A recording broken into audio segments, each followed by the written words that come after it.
السلام علیکم. داسې ښکاري چې دا ریچارډ ګرینیل چې دی د حکومت د تنګولو ول اوس مزه ورکوي.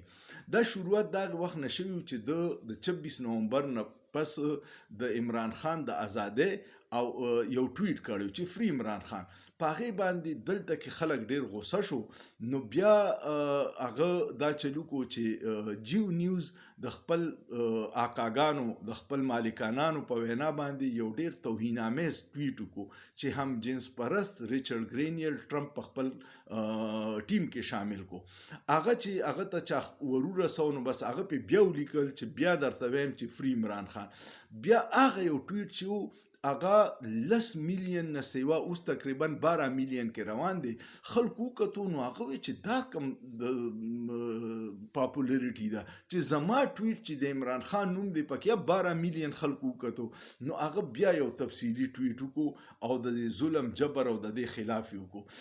پرون هغه یو ناشنا ټویټ کړی دی او هغې نه دا اندازه کېږي چې پاکستانیان اوس هغه ته اردو مخوله. هغه یو ټویټ وکړو صرف یې ولیکل حقیقي ازادي او بیا یو چینل له انټرویو ورکړه او ډېر بهترین انټرویو کې دا وی چې جو بایډن انتظامیه چې کم په پاکستان کې څه کېده پای خاموشي ډېره افسوسناک وه، د انساني حقوق خلاف ورزیانې کېدې او دا وی چې په عمران خان باندې ټولې جعلي اف آی آر دي د ټرمپ په شانتې او فوري دي دې رها کړي شي. نو هغه چې کله ټویټ وکړي نو اوس دلته کې چې کم د حکومت خلک د اختیارمند دي یا نور اختیارمند دي هغوی بالکل خاموشه دي. هغوی ته پته ولګېده چې دا سړی ډېر سیریس دی او د سره جواب نه ورکوي، نه د ټویټ جواب ورکوي، نه څه دفتر خارجه جواب ورکوي، ځکه چې ټرمپ روایتي سیاستدان نه دی څنګه چې عمران خان روایتي سیاستدان نه دی. ټرمپ د اسټیبلیشمنت په مخالفت راغلی، هغه لانجه مار نه دی، هغه لانجې ختمی.